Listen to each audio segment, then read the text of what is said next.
Assalamualaikum warahmatullahi wabarakatuh. Bismillahirrahmanirrahim.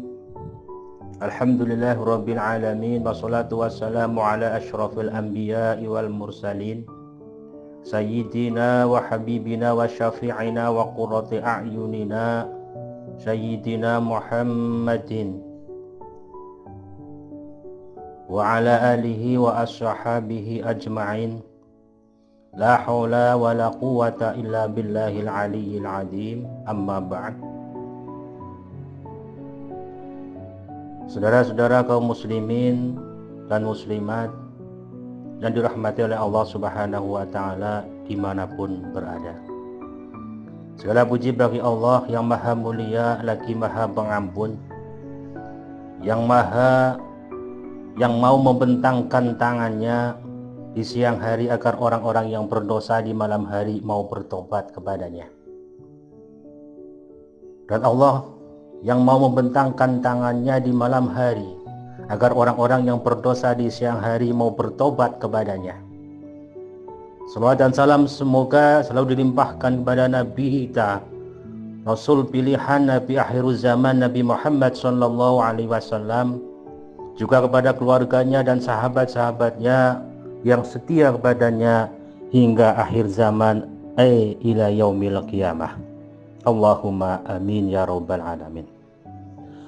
Saudaraku seiman, senadi, sepenanggungan yang mudah-mudahan dirahmati oleh Allah Subhanahu wa taala.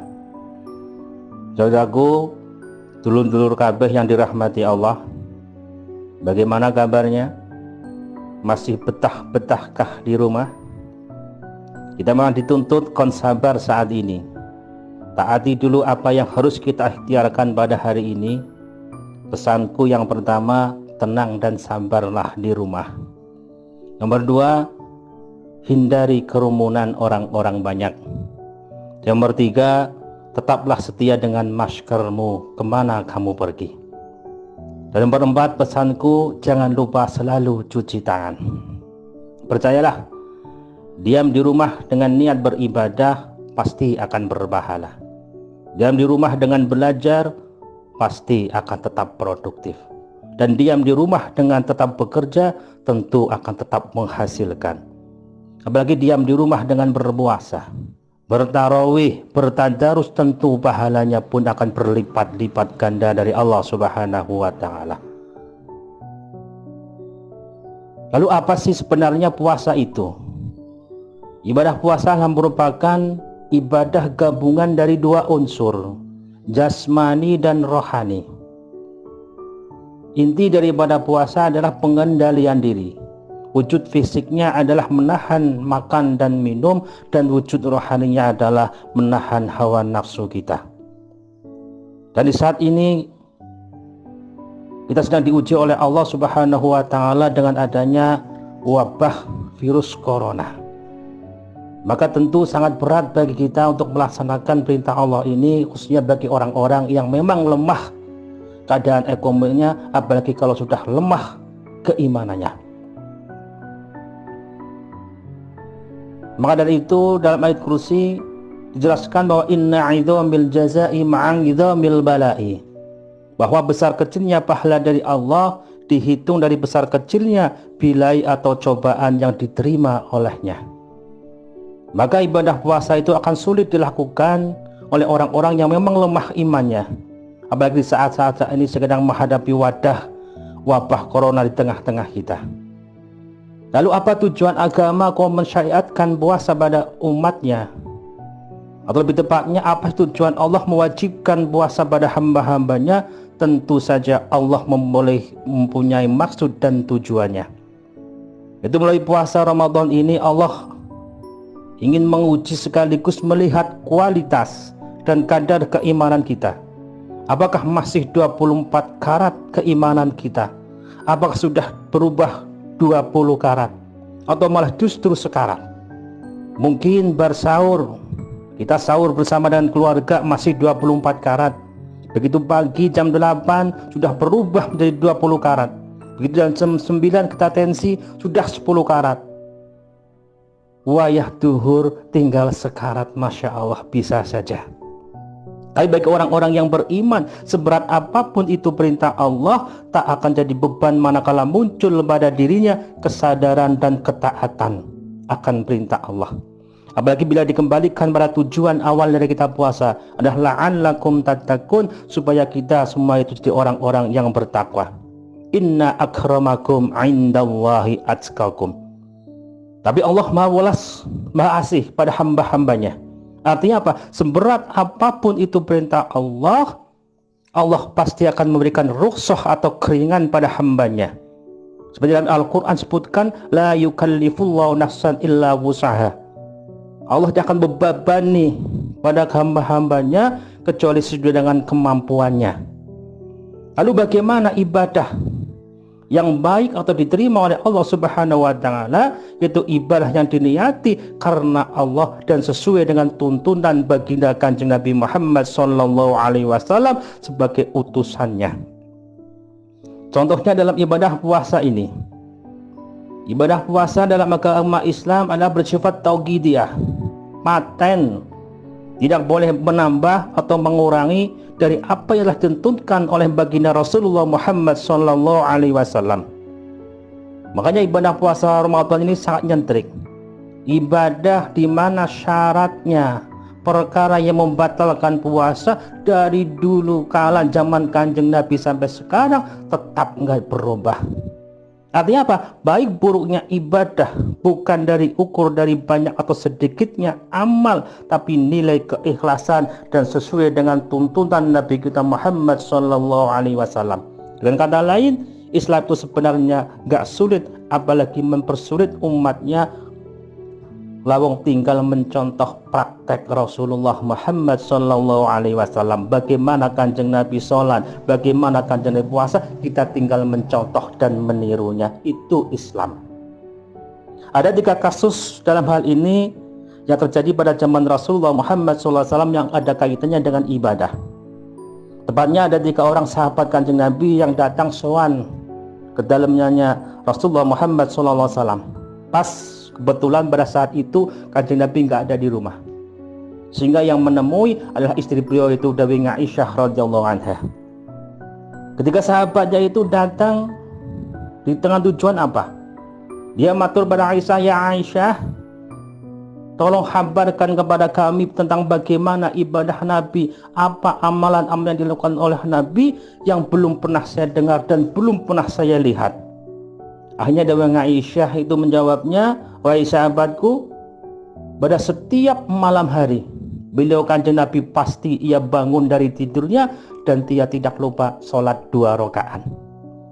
Lalu sahabat yang satu bertanya pada Aisyah, ya Aisyah, cuma 2 rakaat tok ya Aisyah? Ya, terlalu sedikit sekali ya Aisyah, kecil bagiku ya Aisyah kalau cuma 2 rakaat. Dengan sombongnya dia mengatakan, aku akan melakukan sholat semalam suntuk yang Aisyah. Lalu Aisyah juga matur malih. Dan Nabi selama hidupnya, beliau selalu berpuasa selain puasa fardu dalam setiap minggunya. Dia pasti melakukan puasa Senin dan Kamis. Itu yang dilakukan oleh baginda Rasulullah Muhammad SAW sampai sekarang. Lalu orang yang 2 itu menjawab, ya Aisyah, cuma Senin dan Kamis yang Aisyah. Lalu sedikit dan kecil bagiku ya Aisyah. Aku akan berpuasa selama hidupku ya Aisyah. Karena apa? Bagiku Senin dan Kamis terlalu kecil, terlalu sedikitnya Aisyah. Dengan sombongnya orang itu menjawab. Kemudian beberapa jam Nabi datang. Dia bertanya pada Aisyah, ya Aisyah, ada apa yang Aisyah? Aisyah matur, ya baginda Rasul, sesungguhnya sahabat-sahabat panjenengan rawuh mriki dia mengatakan begini begitu. Akhirnya Kanjeng Nabi dengan muka menunjukkan yang enggak senangnya Kanjeng Nabi. Nabi jawab, demi Allah, kata Nabi, aku adalah orang yang paling takwa kepada Allah, dan aku adalah orang yang paling takut kepada Allah di antara kalian semua. Tapi aku tidak begitu dalam beribadah. Ingsun sholat, tapi ingsun juga ada tidurnya. Ingsun berpuasa, tapi ada hari-hari yang tidak berpuasa. Maka jika ada yang melakukan sesuatu bentuk ibadah, apapun itu ibadah yang tidak sesuai dengan tuntunanku, kata Nabi, maka demi Allah, kata Nabi, itu bukanlah termasuk golonganku. Sahabat-sahabatku, bapak-bapak, ibu-ibu, kaum muslimin yang dirahmati oleh Allah Subhanahu wa Ta'ala. Pernah ada orang yang bertanya kepada seorang ustadz tentang bagaimana si hukumnya, bolehkah orang mentalkin seseorang yang sedang menghadapi syakaratul maut? Si ustadz menjawab, boleh, bahkan itu sangat penting untuk kita menuntun kalimat thayyibah pada orang-orang yang sedang menghadapi syakaratul maut. Lalu orang itu bertanya, lalu bolehkah lafal talqin itu diganti? Ya ustadz, jawab ustadz, nggak usah diganti. Karena apa? Talqin itu sudah merupakan bentuk ibadah, dan ibadah dalam Islam bersifat tauqifiyah atau paten. Oleh Rasulullah Muhammad SAW, talqinu ala mautakum la ilaha illallah. Talqinlah sira kabeh ala mautakum ing atase wong kang meregi mati sira kabeh la ilaha illallah kelan ucapan la ilaha illallah. Orang itu bertanya, bolehkah diganti dengan lafal Allah lebih pendek dan singkat ya Ustadz? Atau mungkin subhanallah, tidak begitu panjang, tidak begitu pendek, sedengan, nggak usah diganti, kata Ustadz. Karena talqin sudah ditetapkan ucapannya oleh Nabi, begitulah kita wajib mencontohnya, jadi nggak usah diganti dengan kalimat-kalimat yang tetap la ilaha illallah. Caranya gimana? Maka di pagi hari ini saya akan sedikit menerangkan tentang bagaimana caranya talqin. Ini banyak orang yang belum paham betul.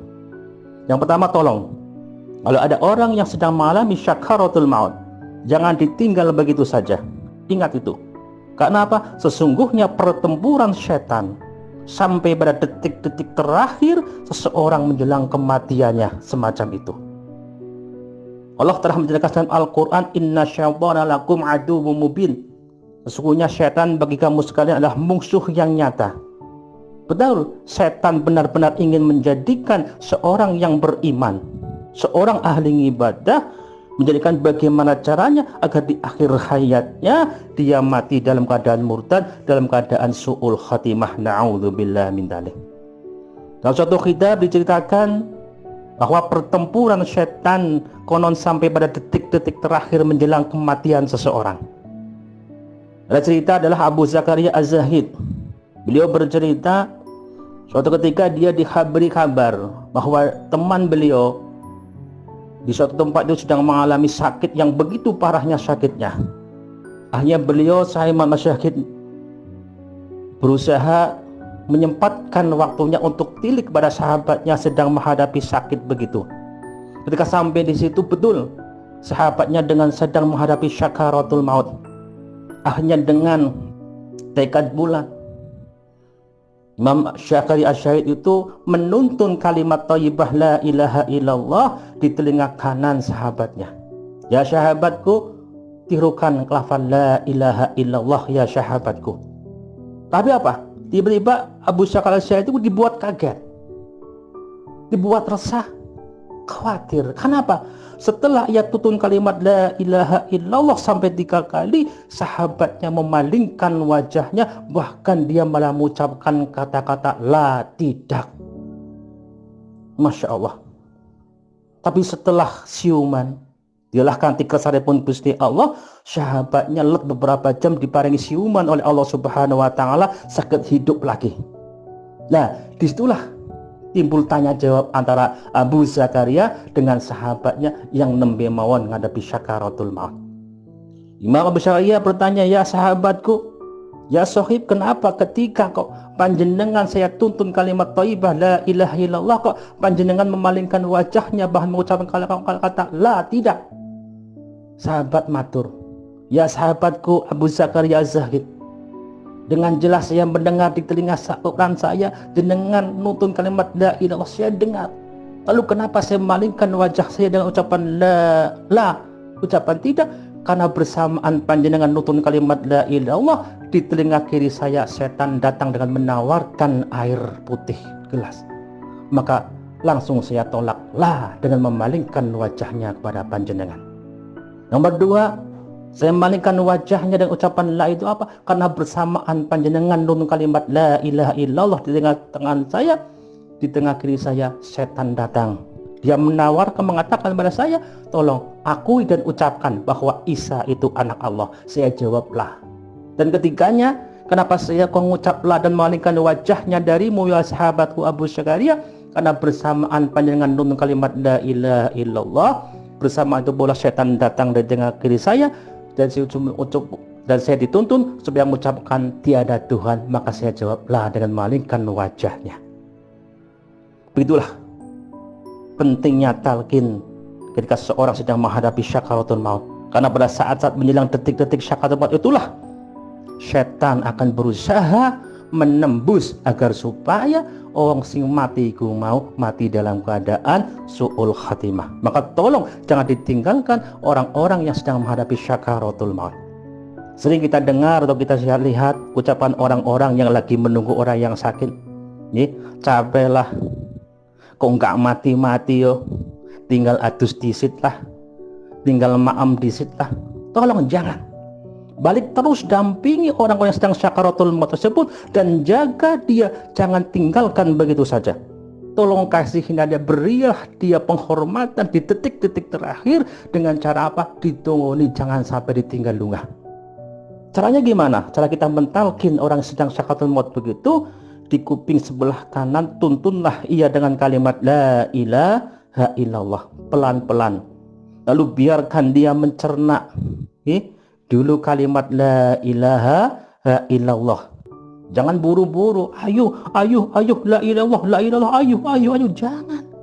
Cukup satu kali dulu dan biarkan dia mencerna kalimat la ilaha illallah sing menbe panjangan tuntun. Mungkin sambil ngelus-elus dadane si fulan sedang sakit itu, sambil berdoa mudah-mudahan Allah ampuni dosa-dosa panjenengan ya Pak, ya Bu. Jadi jangan dipaksa. Oleh orang yang bisa mengucapkan kalimat la ilaha illallah itu adalah luar biasa. Karena apa? Yang memberi kekuatan siapa untuk mengucapkan la ilaha illallah itu Allah semata. Itu hubungannya dengan hidayah. Coba lawang ucap aduh saja kok begitu rokasanya, tapi bisa mengucapkan kalimat la ilaha illallah, itu sing arane hidayah. Maka Allah Subhanahu wa taala dalam Al-Qur'an surat Ibrahim, Allah berfirman, a'udzubillahi minasyaitonir rajim. Bismillahirrahmanirrahim. Yusabbitullahu alladzina amanu bil qawli sabitin fil hayatid dunya wa fil akhirah. Allah akan teguhkan perkataan orang-orang yang beriman menjelang kematiannya, menjelang ajalnya, menjelang syakaratul maut dengan ucapan la ilaha illallah. Maka Nabi juga bersabda, man qala fi akhri kalamihi la ilaha illallah dakhulal jannah. Maka untuk barang siapa yang ucapan terakhir kalimatnya la ilaha illallah dakhulal jannah, dijamin masuk surganya Allah Subhanahu wa taala. Maka untuk menuntun talqin kalimat la ilaha illallah benar-benar harus pelan-pelan, nggak usah buru-buru, ayo. Capek orang itu, kasihan sedang sakit. Kalau sudah berucap kalimat la ilaha illallah satu kali, ya sudah, nggak usah konbolan balin sampai megap sing lagi lara, kasihan dia.